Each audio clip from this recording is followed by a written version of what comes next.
Alléluia. Ça va bien ce matin? Gloire à Dieu. Gloire à Dieu. Nous terminons ce matin notre mini-série que nous avions commencé il y a quelques semaines sur l'amour du Père.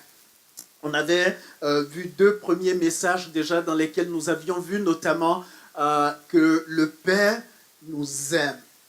Le Père nous aime, on avait insisté là-dessus longuement pour dire qu'il nous aime tellement qu'il a fait de nous ses enfants par le sacrifice de Jésus-Christ, son Fils.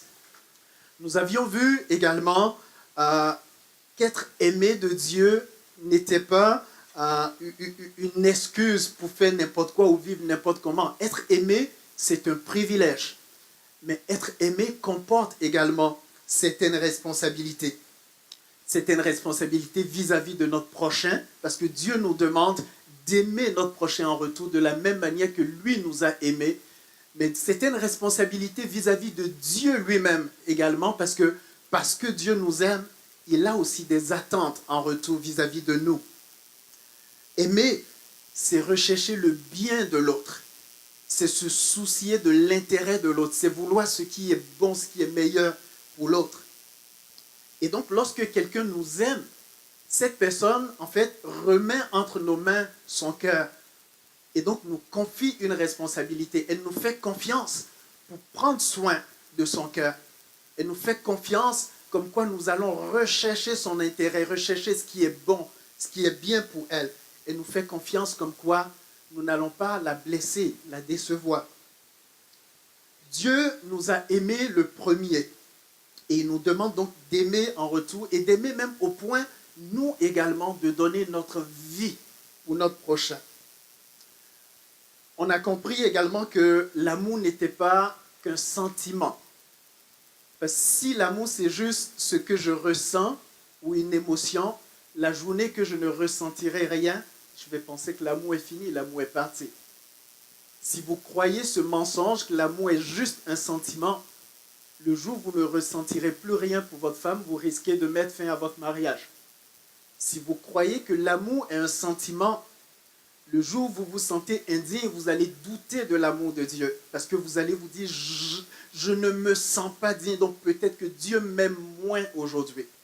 L'amour est une décision qui est suivie d'une action. Dieu a décidé de nous aimer alors qu'on ne le méritait même pas. Alors qu'on pratiquait encore le mal, alors qu'on était pécheurs, il a choisi à ce moment-là de nous aimer et il a choisi de donner son Fils pour nous à ce moment-là. Et donc nous aussi, nous choisissons d'aimer en retour. Et parce que nous choisissons, Dieu a choisi d'aimer, il a décidé d'aimer et ça a été suivi d'une action. Il a donné son Fils. Et nous aussi, nous pouvons choisir d'aimer et cela suit d'action.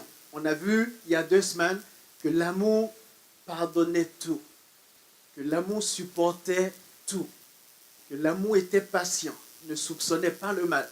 Donc l'amour n'est pas juste un sentiment, une émotion. L'amour, c'est une décision et l'amour appelle à l'action. Donc c'est ce que nous avons vu jusqu'ici. Et quelles que soient les circonstances, même si par moments Dieu peut nous reprendre, ça ne change absolument rien à son amour pour nous. Je suis papa et des fois je peux reprendre mes enfants, mais je les aime pareil et je les aime toujours autant et rien ne pourra changer cela. Donc l'amour véritable est une décision et une action. Dieu a choisi de nous aimer et nous faisons autant. On a vu également que Dieu est la source même de l'amour véritable. La Bible dit Dieu est amour. Et Pasteur Kivens l'a cité tantôt.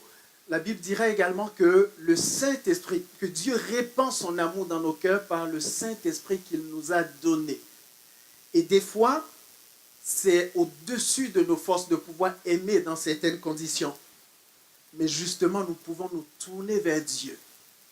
Lui qui répand dans nos cœurs son amour par son Saint-Esprit. Et nous pouvons nous tourner vers lui et dire, Seigneur, c'est au-dessus de mes forces. Seigneur, pas capable. Mais toi, Seigneur, tu peux le faire au travers de moi parce que j'ai choisi de t'obéir. J'ai choisi d'aimer en retour. Donc voilà un peu les choses que nous avions vues rapidement dans les semaines précédentes. Et ce matin, nous allons poursuivre donc le dernier message de cette série. Et je vais vous inviter à lire avec moi dans 1 Jean, ça va s'afficher derrière normalement, 1 Jean chapitre 3, les versets 1 à 3. Donc Jean dit ceci: voyez quel amour le Père nous a témoigné pour que nous soyons appelés enfants de Dieu. Et nous le sommes. Si le monde ne nous connaît pas, c'est qu'il ne l'a pas connu. Bien-aimés, nous sommes maintenant enfants de Dieu. Et ce que nous serons n'a pas encore été manifesté. Mais nous savons que lorsque cela sera manifesté, nous serons semblables à lui parce que nous le verrons tel qu'il est. Verset 3. Quiconque a cette espérance en lui se purifie comme lui-même est pur. Parce que Dieu nous aime, il a fait de nous ses enfants. C'est ce qu'il nous dit déjà au verset 1. Il dit, voyez quel amour le Père, voyez de quel amour le Père nous a aimés, ou voyez quel amour le Père nous a témoigné. Il a fait de nous ses enfants. Et on en a parlé déjà dans les semaines précédentes. Si vous n'étiez pas là, je vous invite peut-être à éventuellement réécouter ces messages-là sur notre site web. Mais on a réalisé essentiellement que notre statut dans la maison de Dieu, notre statut vis-à-vis de Dieu, c'est un statut d'enfant. Pas un statut d'esclave, pas un statut d'employé. Dieu a fait de nous ses enfants. Et un enfant a accès à ses parents. David et Chana n'ont pas besoin de prendre rendez-vous pour venir me voir. Peut-être certaines personnes, des amis et autres, quand on se dit il faut qu'on se voit, on va se booker un rendez-vous. Mais David et Chana savent qu'en tout temps, quand ils ont besoin de voir papa ou maman, ils ont accès. Être enfant, c'est également avoir accès à une certaine intimité. Mon épouse ou mes enfants m'ont vu sous toutes mes coutures, dans le pyjama, le matin quand je me lève, pas encore brossé, pas encore fait ma toilette, peu importe. C'est aussi ça, fait partie de la famille. Être enfant, c'est avoir accès à l'intimité du Père.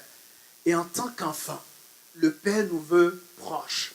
En tant qu'enfant, le Père nous ouvre son cœur, il nous dévoile ses secrets, il nous partage ses secrets. Un autre privilège d'être enfant, c'est le privilège de l'autorité, ou j'allais dire le privilège du nom de famille. Mon jardinier qui vient traiter ma pelouse, il ne porte pas mon nom. Mais mes enfants, eux, portent mon nom. Et si je n'étais pas chez moi à la maison et que quelqu'un venait, peut-être quand ils seront un peu plus vieux, à cause du nom qu'ils portent, ils ont l'autorité de parler en mon nom. Et le fait qu'ils soient enfants leur donne cette autorité, leur donne cette appartenance, ce qu'un employé ou un esclave n'a pas. Et donc, Dieu nous a réellement élevés à ce rang d'enfants de Dieu.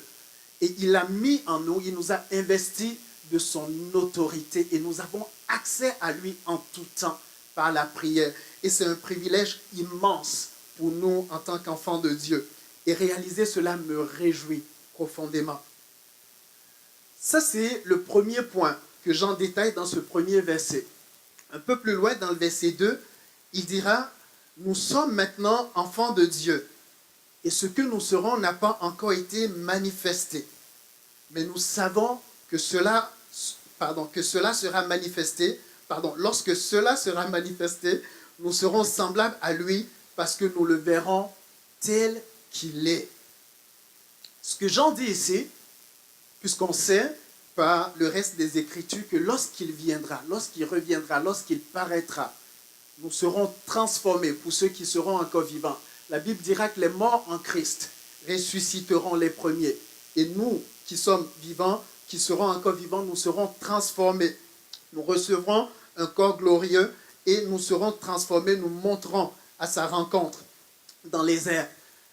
Mais ce que Jean dit ici, c'est que nous ne connaissons pas tous les détails de comment ça va se passer au ciel nécessairement. On n'a pas tous les détails de est-ce que tel va être un général, va commander des anges, est-ce que tel va être occupé à faire ceci, on n'a pas tous les détails forcément de ce qui va se passer au ciel, mais on sait une chose, c'est que lorsqu'il paraîtra, on le verra face à face, tel qu'il est. Lorsqu'il paraîtra, on montera avec lui et on va être avec lui face à face pour l'éternité. Et ça, c'est profondément quelque chose qui réjouit également nos cœurs et qui nous bénit. Peut-être, moi j'ai bien hâte, peut-être une fois au ciel, peut-être éventuellement de jaser un peu avec Jonas, savoir un peu ce que ça sent dans le ventre d'un poisson, peut-être jaser un peu avec Daniel, éventuellement voir un peu comment on se sent quand il y a un lion qui rugit à 2 pouces de notre face. La seule chose qu'on doit réaliser, savoir essentiellement, c'est qu'on n'a pas envie de manquer ça. On n'a pas envie de manquer ça.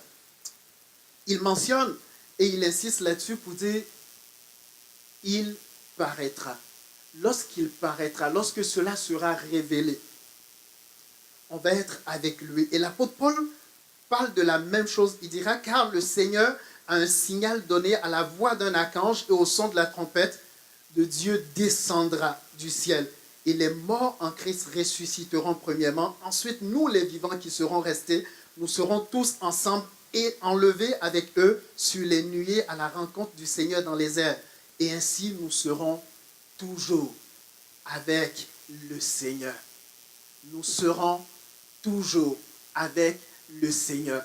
Et mes amis, ça, c'est la plus grande espérance de tous les croyants à travers tous les âges, de réaliser que nous serons un jour avec lui pour l'éternité. Et il nous a dit qu'il revient bientôt. Et la question aussi ce matin, c'est est-ce que nous l'attendons encore? Est-ce que nous croyons qu'il reviendra? Est-ce que nous le croyons vraiment? Et est-ce que nous l'attendons réellement? Parce que c'est certain qu'il reviendra un jour. Il reviendra pour nous chercher. Il reviendra pour nous prendre avec lui, pour que nous soyons avec lui pour l'éternité. Et vous savez pourquoi? Parce que le Père nous aime. Il nous aime tellement qu'il veut passer l'éternité avec nous. Il nous aime tellement qu'il veut rester avec nous pour toujours. Et nous devons nous préparer à cela. C'est une espérance merveilleuse pour nous. Et en réalité, c'est notre destination finale. Nous ne sommes sur la terre que pour un temps. Nous ne sommes sur la terre que de façon temporaire. La destination finale, c'est là-haut. C'est le ciel. N'est-ce pas? C'est le ciel. Et nous sommes mieux, justement, de le garder à vue et de nous préparer. Et de nous préparer. Le problème, c'est que lorsqu'on perd de vue cette espérance, lorsqu'on oublie que c'est la destination et que Dieu nous prépare pour aller vers là, lorsque nos yeux se détachent de la destination, on peut perdre du temps, des fois, dans des choses autres, dans des choses terrestres. On peut perdre notre temps dans des choses qui ne vont pas forcément dans l'objectif que Dieu nous a fixé ou dans l'objectif vers lequel Dieu lui veut nous conduire. Si nous oublions cette espérance, la vie chrétienne devient un peu comme une vie juste terrestre. Une vie de boulot, dodo, métro, un peu de prière à gauche, à droite. Mais le but de la vie chrétienne, c'est de nous préparer. Le but de Dieu, c'est de nous façonner à l'image, à la ressemblance de Jésus-Christ. Pour que le jour où nous le verrons face à face, nous soyons comme lui et que nous soyons avec lui, semblables à lui, pour l'éternité. Le but de Dieu, son but suprême pour notre vie, c'est de nous façonner à la ressemblance de son Fils pour que nous soyons exactement comme lui. Et c'est pour ça aussi que Dieu nous a laissés sur terre. Dieu nous a laissés sur terre pour refléter l'image de son Fils, pour montrer au monde l'image de son Fils, pour montrer au monde l'amour de Dieu, jusqu'à ce qu'il revienne nous chercher. Et Dieu vous aime, mais Dieu permettra dans votre vie toutes sortes de circonstances qui vont avoir pour but de vous façonner, pour vous amener vers ce but précis qu'il a, de vous amener à la ressemblance de Jésus, son Fils. Paul écrit, ceux qu'il a connus d'avance, il les a aussi prédestinés à être semblables à l'image de son Fils. Le but de Dieu, c'est que vous et moi soyons des copies conformes de Jésus-Christ. Et c'est la raison pour laquelle il va permettre également des épreuves pour tester ta patience, tester ta douceur, tester ta maîtrise de soi, tester ta persévérance. Il t'aime profondément, mais il a un but, il a un plan pour ta vie. Il veut que tu ressembles à Jésus-Christ. Il t'aime, mais il y a des implications. Il veut que tu sois semblable à son Fils. Il veut que tu sois semblable à son Fils. Et la question ce matin, c'est de savoir jusqu'à quel degré, jusqu'à quel point nous ressemblons à ce Jésus. Est-ce que les gens de notre entourage peuvent dire que nous ressemblons à Christ? Est-ce que les gens qui nous entourent, est-ce que les collègues de travail peuvent dire, ce gars-là, cette fille-là, il a la douceur de Jésus. Il disait, je suis humble et doux de cœur. Est-ce que les gens qui nous entourent peuvent dire, cette personne-là, c'est vraiment un disciple de Jésus-Christ? Est-ce que ton épouse peut dire que tu ressembles à Jésus dans ta manière de lui parler, dans ta manière de la traiter? Est-ce que Jésus l'aurait traité de cette façon-là? Est-ce que tes parents peuvent dire que tu leur parles comme Jésus leur aurait parlé, qu'ils voient Jésus dans ta manière de leur parler? Est-ce que tes enfants peuvent dire qu'ils voient Jésus en toi dans ta manière de leur parler, de les traiter avec douceur, avec humilité, avec patience? Si ce n'est pas le cas, il n'est jamais trop tard pour bien faire. Est-ce que vous croyez qu'en tant que parent, on peut être amené des fois à demander pardon à nos enfants? Oui, hein? Même si on est le parent, si on réalise qu'on a mal fait, on doit s'humilier, comme Jésus l'aurait fait. S'humilier et demander pardon à nos enfants. Et peut-être, pour plusieurs, peut-être, vous réalisez ou vous vous dites en dedans de vous, je n'ai pas toujours été ce modèle de Jésus dans ma manière de leur parler, dans les paroles difficiles que je leur ai dites. La bonne nouvelle, c'est que vous êtes encore là aujourd'hui et ils sont encore avec vous. Vous pouvez encore corriger ça. Vous pouvez encore revenir là-dessus. Vous savez, en tant que parents, on est vu par nos enfants souvent comme des héros. Ce matin, je me rasais quand David est entré dans la salle de bain. Il me voit avec un rasoir. Il me dit, papa, moi, quand je vais être grand, je vais avoir un rasoir comme le tien. Ce sera peut-être plus à la mode rendu là. Mais pour lui, c'est comme le rasoir de papa. Et donc, les enfants croient tout ce qu'on dit parce qu'on est pour eux la référence. On est les héros. Et quand on dit des choses mauvaises et méchantes aussi sur le vie, ils le croient aussi. Parce que pour eux, on est la référence, le modèle. Et quand on a dit des paroles blessantes qui ont pu affecter, détruire, tenir captif, lier des fois, il faut revenir également sur ces choses-là. Demander pardon, les corriger et proclamer maintenant des paroles de vie, des paroles de paix. On reviendra sur cette image un peu plus tard. C'est notre rôle également en tant que parents d'être semblable à Christ. D'être semblable à Christ.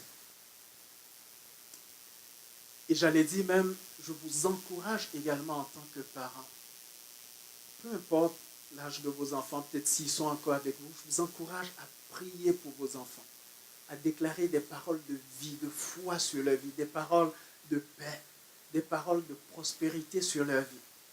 Des fois, il va m'arriver, c'est simplement pendant que je prie avec mes enfants, mettons le soir avant qu'ils aillent dormir, de leur imposer les mains, de proclamer la parole de Dieu sur leur vie, de déclarer: je te bénis, tu vas aller, tu vas accomplir tous les projets de Dieu pour ta vie, parce qu'ils croient ces choses-là qu'ils entendent de votre bouche, parce que vous êtes une autorité dans leur vie. Décidez, choisissez d'être à l'image de Jésus, de proclamer des paroles de paix, des paroles de vie, et non des paroles qui détruisent. Amen. Je disais tantôt que le Seigneur peut permettre justement toutes sortes de circonstances parce qu'il a un but. Son but, ce n'est pas qu'on vive une vie chrétienne douillette, tranquille. Son but, c'est qu'on ressemble à Jésus. Et pour cela, il va extirper de nos cœurs tout ce qui est orgueil, tout ce qui est égoïsme, tout ce qui est saleté. Il va extirper ces choses-là de nos cœurs. Et même si des fois ça fait un peu mal, mais il va le faire quand même parce qu'il a un but. Vous savez, en tant que parent, des fois quand vous avez de jeunes enfants, quand ils commencent à faire la poussée des dents, c'est pas toujours agréable. Si vous avez un bébé qui les dents commencent à pousser, vous savez, des fois ça gratte tout le temps, ça fait mal, ça démange.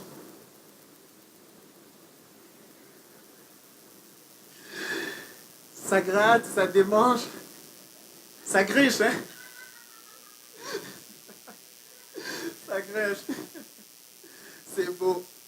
Et des fois, chez certains enfants, les symptômes sont même plus sévères. Chez certains, peut-être, ils font de la fièvre pendant une couple de jours. Pour d'autres, même, ça va jusqu'à la diarrhée. Ils sentent vraiment mal. T'sais. En tant que parent, il n'y a aucun parent qui éprouve de la joie à voir son bébé souffrir. Mais je suis sûr que dans la salle ici, il n'y a aucun de vous qui a amené son enfant à l'hôpital qui dit au médecin: arrache-lui les mâchoires parce que je ne veux pas qu'il ait les dents parce que ça fait trop souffrir. Il n'y a personne qui a fait ça, n'est-ce pas?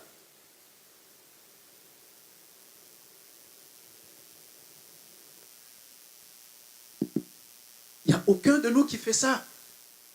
Parce qu'on sait, ça fait mal en ce moment. Mais un jour, cet enfant-là, il va pouvoir croquer ses pilons de poulet, puis il va être content d'avoir des dents. N'est-ce pas? Il va être bien content d'avoir des dents. Ça fait souffrir peut-être un temps, mais il y a un but. À un moment donné, ça va te servir. Ça va te servir. Et des fois, Dieu va faire la même chose avec nous. Dieu va permettre certaines circonstances parce qu'il veut nous façonner à la ressemblance de Jésus-Christ. C'est son but ultime. C'est son but ultime.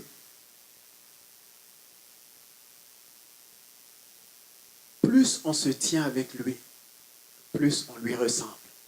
N'est-ce pas? On ressemble aux gens qu'on fréquente. On parle comme les gens qu'on fréquente.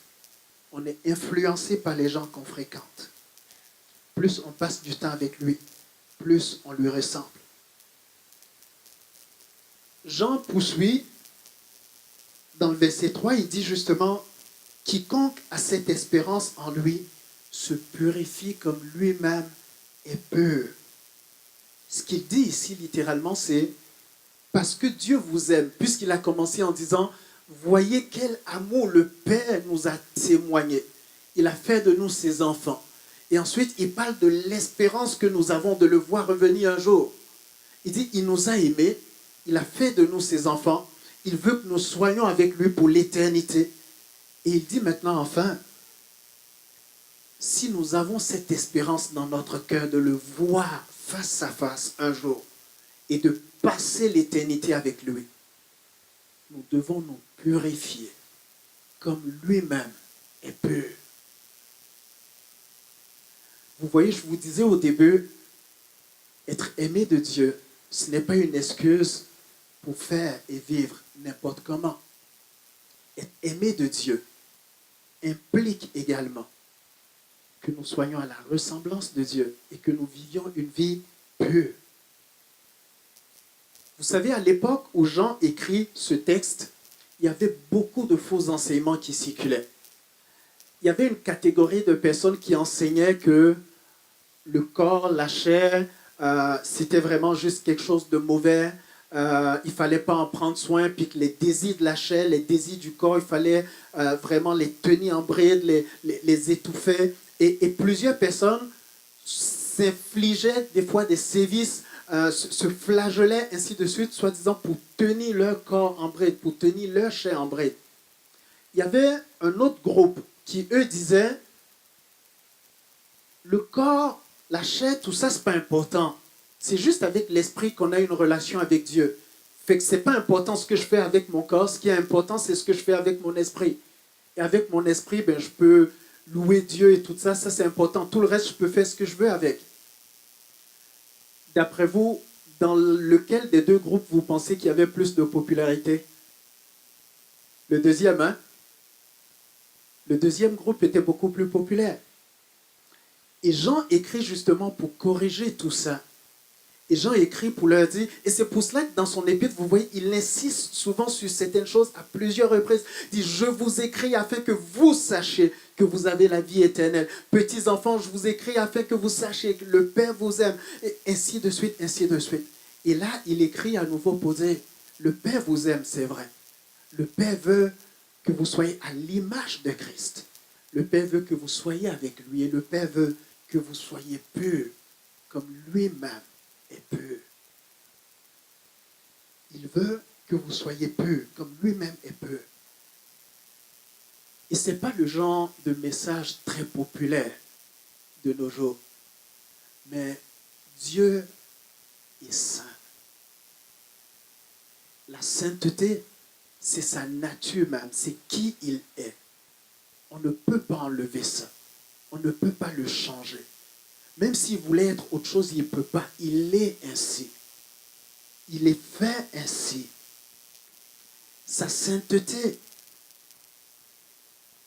n'annule en rien son amour, mais les deux ne peuvent pas être en contradiction. Il aime profondément Jésus, son Fils unique, mais sa sainteté l'a amené à détourner ses yeux lorsque Jésus a été chargé de nos fautes à la croix. Habakkuk dira, ses yeux sont trop purs pour voir le péché. Dieu est séparé du mal. Dieu ne peut pas demeurer dans les ténèbres. Il est saint, c'est ce qu'il est. C'est ce qu'il est, tout simplement. Et Pierre nous dira, dans 1 Pierre chapitre 1, il dira, mais puisque celui qui vous a appelé est saint, vous aussi, soyez saints dans toute votre conduite, selon qu'il est écrit, vous serez saints, car je suis saint. Et la vie chrétienne, la vie à laquelle Dieu nous a appelés, c'est également une invitation à vivre dans la sainteté, à vivre à sa ressemblance. Et la Bible dirait également que sans la sanctification, nul ne peut voir Dieu. Et la sanctification se fait en deux étapes. Le jour où nous donnons notre vie à Jésus, Dieu pardonne tous nos péchés, les passés, les présents et les futurs. Il nous purifie.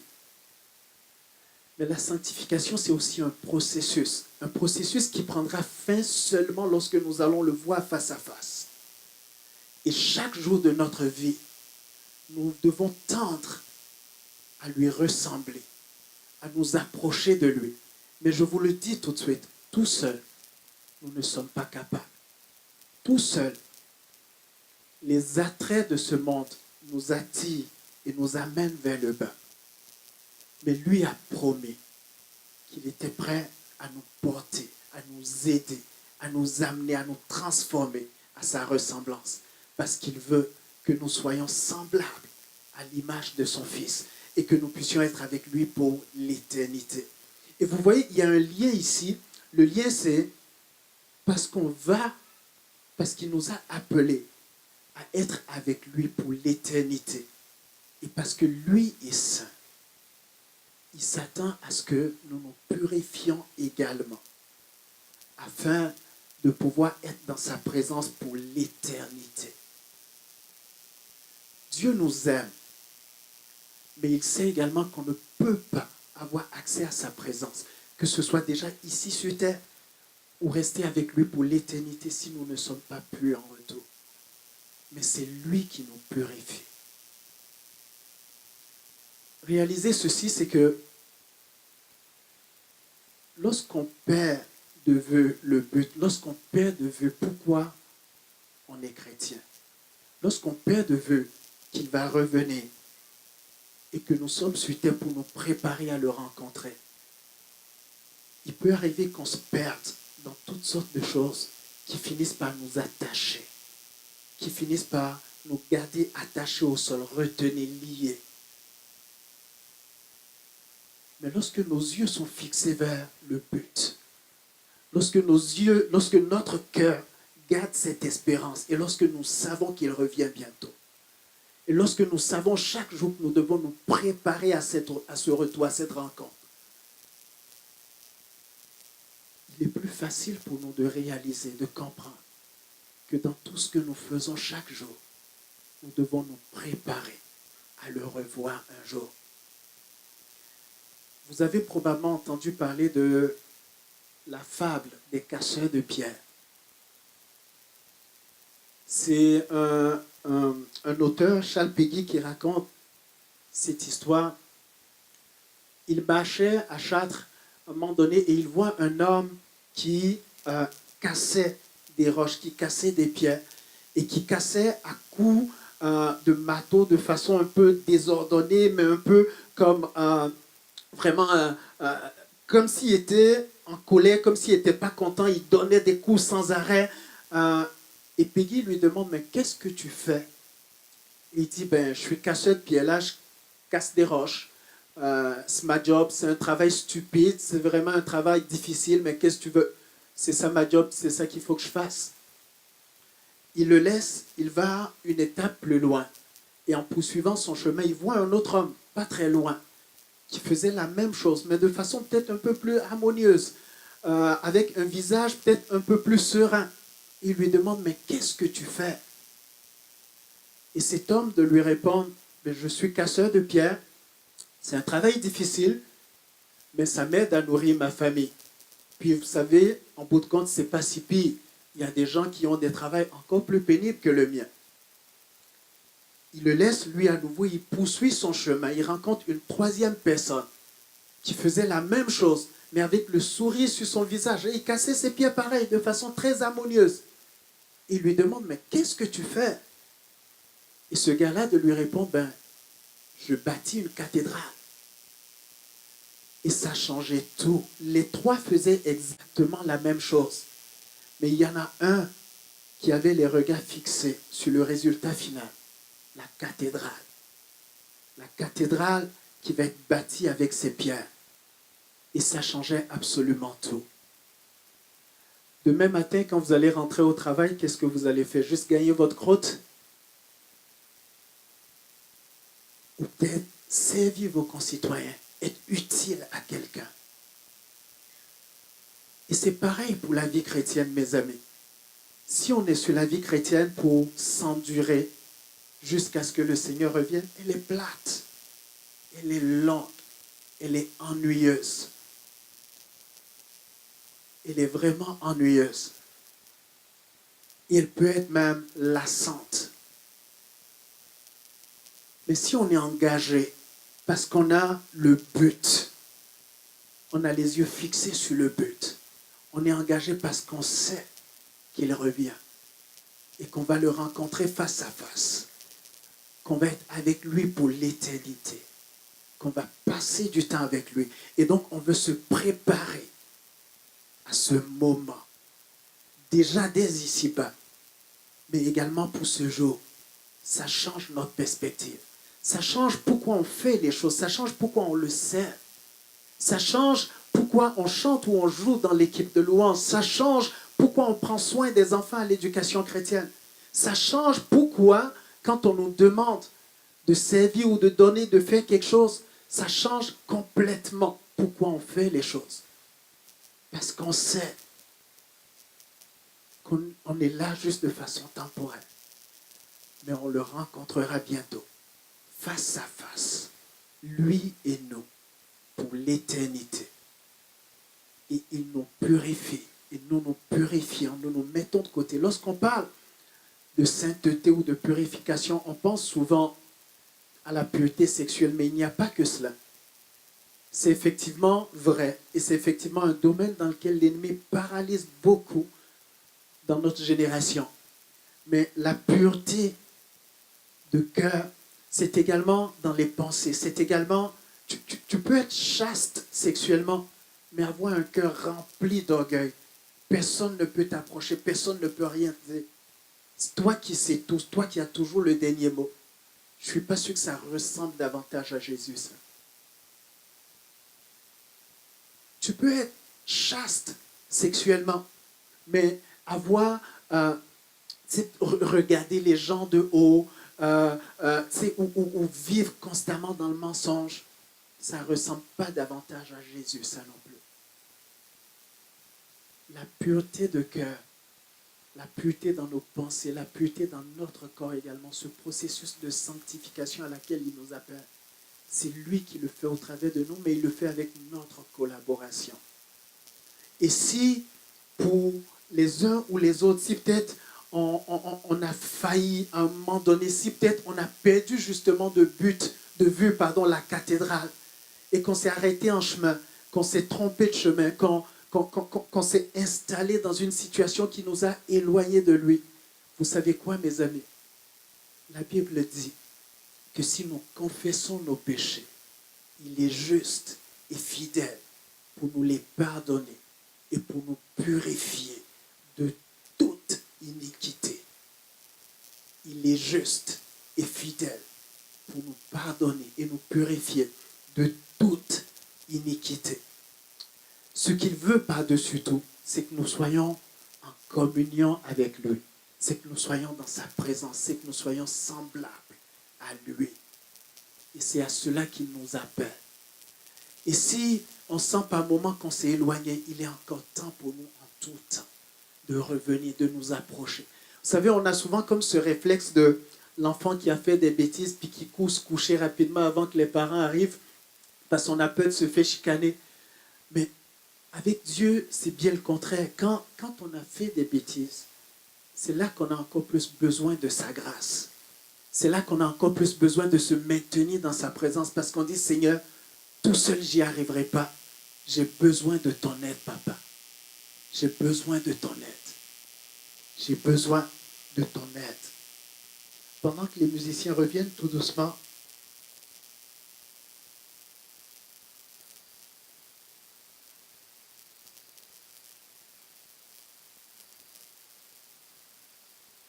si je devais résumer mon point ce matin, ce serait de dire simplement que Dieu nous aime profondément. Mais cet amour nous appelle également à vivre en conformité avec sa nature, avec sa parole.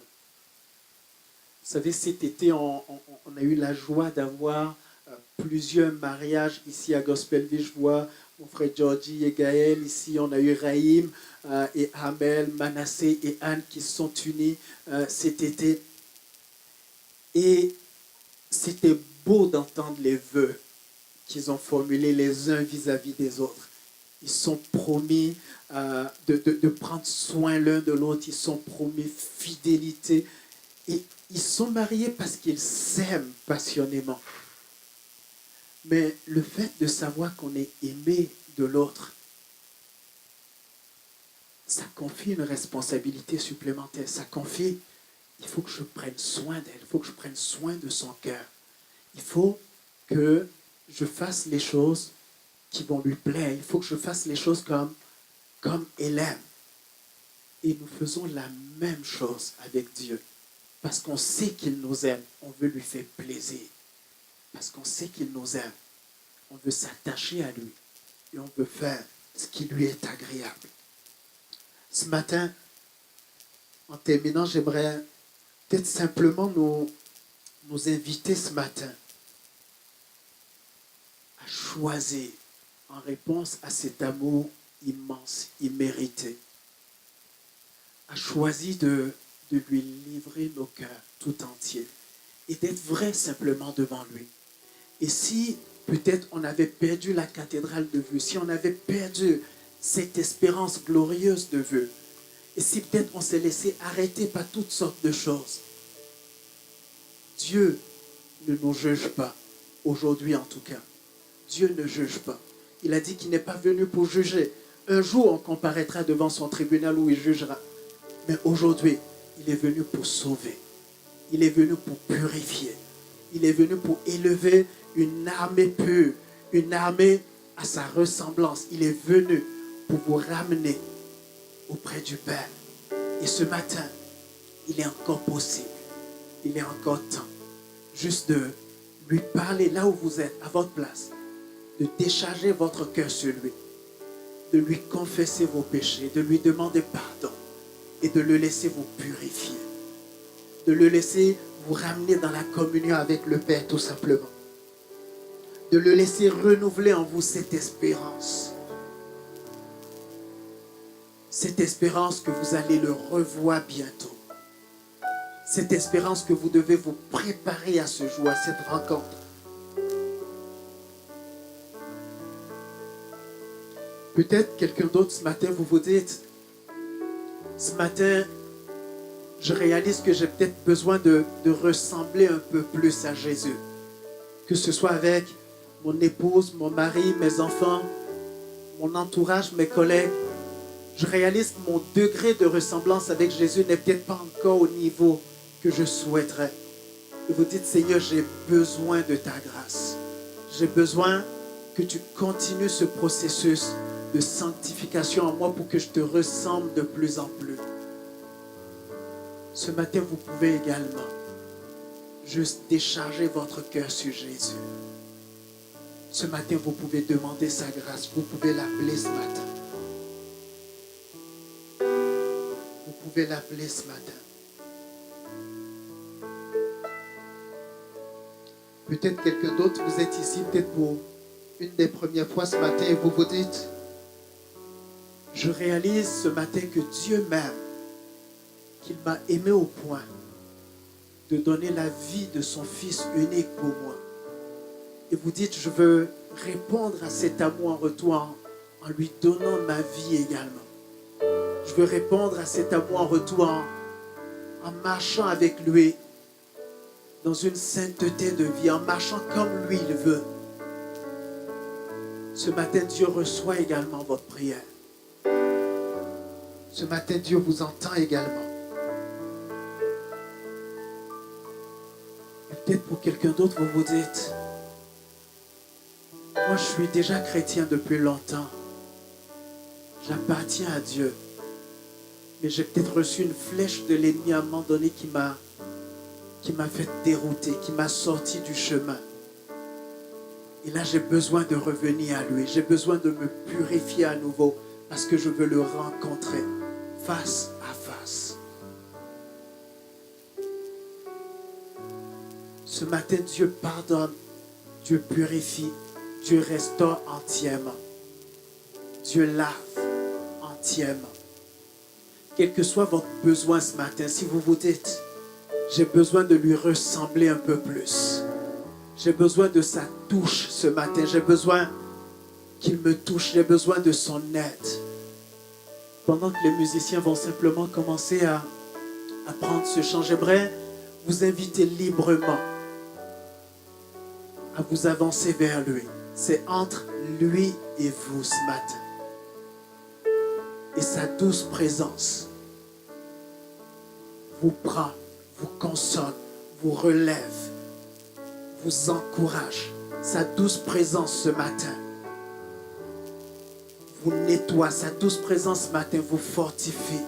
Et sa grâce est toute suffisante ce matin pour vous transformer et continuer de vous transformer à sa ressemblance. Et pendant qu'on va commencer simplement ce chant, prenez votre liberté, vous avancez. Et nous allons prendre la liberté de pouvoir prier avec vous et d'appeler la grâce de Dieu sur votre vie, d'appeler sa victoire, d'appeler sa faveur sur votre vie. Prenez votre liberté au nom de Jésus.